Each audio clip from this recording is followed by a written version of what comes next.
Si vous avez grandi dans le même monde que moi, vous avez grandi dans un monde en crise. Ce qui est totalement suspicieux quand on y pense, parce que le principe de la crise, c'est que c'est une crête. C'est un moment, on le passe et on fait autre chose. Et pourtant, notre époque a inventé la crise permanente. C'est-à-dire qu'on peut désormais s'installer dans la crise. Vous connaissez le principe de Wikipédia. La liste des crises que je vais vous donner maintenant sont les crises que vous avez documentées. La crise moderniste, c'est la crise de l'entrée de l'Église dans notre époque, la modernité. La crise existentielle, je pense que ça veut dire que c'est dur de vivre. La crise d'angoisse, c'est que c'est tellement dur de vivre qu'on a peur. La crise d'adolescence, c'est dur d'être trop jeune. La crise de la quarantaine, c'est dur d'être trop vieux. La crise de panique, c'est que c'est dur d'être trop jeune ou trop vieux, du coup on panique. La crise de la masculinité, c'est vraiment dur d'être un homme. La crise politique, c'est dur d'être un homme avec du pouvoir. La crise économique, c'est dur d'être un homme avec du pouvoir et de l'argent. La crise du logement, on ne sait pas où vivre. La crise alimentaire, si on savait où vivre, on ne saurait pas quoi manger. La crise sanitaire, quand bien même on savait quoi manger, peut-être qu'il ne faudrait pas le manger.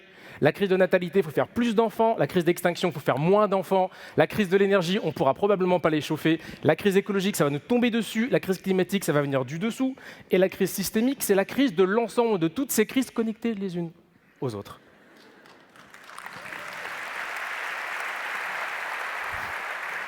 Alors, il y a une bonne nouvelle. La bonne nouvelle, c'est que ces crises sont en réalité le fait d'à peu près 120 ans de travail collectif. Ça veut dire que nous avons collectivement travaillé très dur à nous montrer que le monde dans lequel nous vivons est en train de remuer. Mais pourquoi, alors qu'on aurait pu se déprendre de ces crises, passer à autre chose, on continue à en produire? Bien peut-être tout simplement parce que ces crises viennent matérialiser le fait que le monde dans lequel nous vivons est en train de changer. Et c'est une nécessité, parce que de quoi témoignons-nous lorsque nous mettons un pied dehors de la maison? Dévastation de la nature, destruction du paysage, accroissement des inégalités. Le monde dont nous avons hérité contrevient à toutes les grandes valeurs de l'humanité. Le bien, le beau, le vrai. Et pour autant, on ne sait pas exactement quoi mettre à la place. Du coup, on cherche et on essaye tout. Tout et n'importe quoi. Et nous voilà projetés dans ce vertige de progrès qui est notre époque. De sorte que tout ce qui ressemble de près ou de loin à un discours sur le futur exerce sur nous une forme de magie. Alors pas tout, pas exactement tout. Si on fait l'exercice, regardons comment les hommes des années 50 ont géré le problème. Ce qui, pour nous semble inimaginable comme révolution technologique aux hommes des années 50 avait en réalité été totalement imaginé. On avait prévu le téléphone portable, on avait prévu le télétravail, on avait prévu les opérations chirurgicales à distance. Par contre, on n'avait pas prévu les femmes dans les bureaux. Alors pourquoi est-ce que c'est si facile d'imaginer que le monde qui nous entoure, le paysage technologique, les outils, la ville, va changer, mais ces transformations-là, culturelles, sociales, qui sont de l'ordre de l'intime, elles, on n'arrive pas à les voir venir? Bien peut-être parce que ces transformations-là impliquent que dans le futur que nous imaginons, nous aussi, nous aurons changé. Que notre énergie ne sera pas la même, que notre envie ne sera pas la même, que nos préoccupations ne seront pas les mêmes. Ça s'appelle un biais de projection. Toute sa vie, un homme cherche la ville de ses rêves, mais quand il la trouve, il va s'asseoir sur le banc avec les vieux. C'est confortable de parler du futur quand on est dans le présent. Peut-être parce que tout simplement, c'est difficile de vivre le présent. Et pour cette raison, le grand sacrifié des 2 siècles qui nous ont précédés, c'est le présent. Je vais vous donner un exemple. La crise de 2008 vient du fait qu'une petite partie des acteurs économiques ont reporté dans une immense partie de la population une perte incroyable en imaginant qu'elle pourrait être absorbée plus tard. Vous êtes peut-être venu en voiture, les usines continuent de tourner, on a toujours su que ça polluait. Et on résoudra ce problème-là. plus tard. Le grand sacrifié, c'est le présent. Cependant, si vous prêtez attention à ce que vous dit l'époque dans laquelle vous vivez, vous voyez revenir ce présent de différentes manières. Toutes ces histoires de yoga, les méditations, la pleine conscience, être tout à ce que l'on fait. Et puis par une conscience écologique aussi. Qu'est-ce que c'est qu'une saison? Comment ça pousse un légume? De toutes ces manières-là, le présent revient.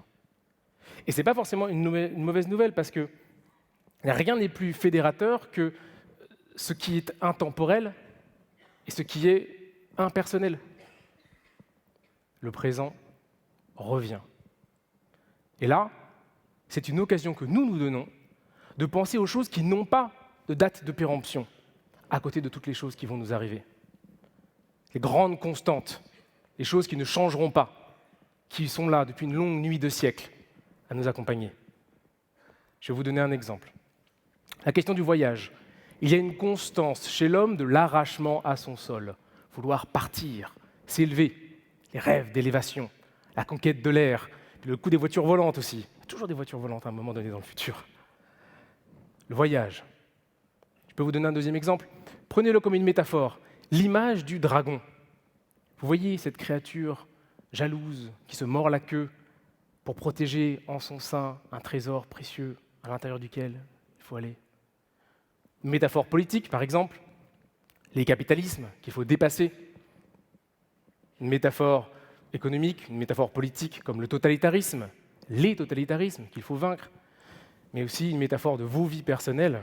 Ce dragon, c'est aussi toutes les épreuves qui vous accompagnent et qu'il faut parvenir à vaincre. Et puis, peut-être une dernière image, la plus importante de toutes sans doute, l'image de la maison, la grande image impermanente de la maison. Parlez de la maison à n'importe qui, vous toucherez tout le monde. La maison à l'intérieur de laquelle il fait bon vivre, quand la pluie vient taper sur le carreau de la fenêtre. La maison allumée, dans la nuit. Alors la maison de briques, bien sûr, de notre enfance, avec ses greniers, son sous-sol, qui vient verticaliser les excursions de la jeunesse. Et puis aussi l'autre maison, plus profonde encore, la maison onirique, dans laquelle on va rêver. Pensez à ça. Nos noms sont différents, mais nous rêvons tous, tout le temps. Alors chacun avec son style, vous voyez, selon vos nuits. Mais nous rêvons tous, tout le temps, à l'unisson. Alors voilà, on a besoin d'imaginer le futur, de faire des excursions dans ce qui nous arrivera, parce que ça nous permet de croire qu'on est spéciaux, que quelque chose de nouveau va enfin survenir dans ce monde. Mais nous avons aussi plus besoin aujourd'hui que jamais de penser à ce qui ne changera pas dans le futur, à ces grandes images, à ces constantes anthropologiques. À chaque fois que j'imagine quelque chose qui m'arrivera dans le futur, en réalité, je me sépare des gens qui sont autour de moi. Tous les malheurs du monde viennent de ces occasions que nous nous donnons de trouver quelque chose qui nous rendra uniques. Mais à chaque fois que je trouve à l'intérieur de ma vie, et dans le fond, c'est ce que nous faisons dans les humanités, quelque chose qui n'est pas à moi, un contenu impersonnel et intemporel, je me donne l'occasion de renouer avec la communauté de mes semblables. De ce qui vous arrivera dans le futur, en toute honnêteté, personne ne peut rien vous dire. Mais une chose est certaine, c'est que ces grands invariants, ils sont déjà à vous y attendre en paix. Merci.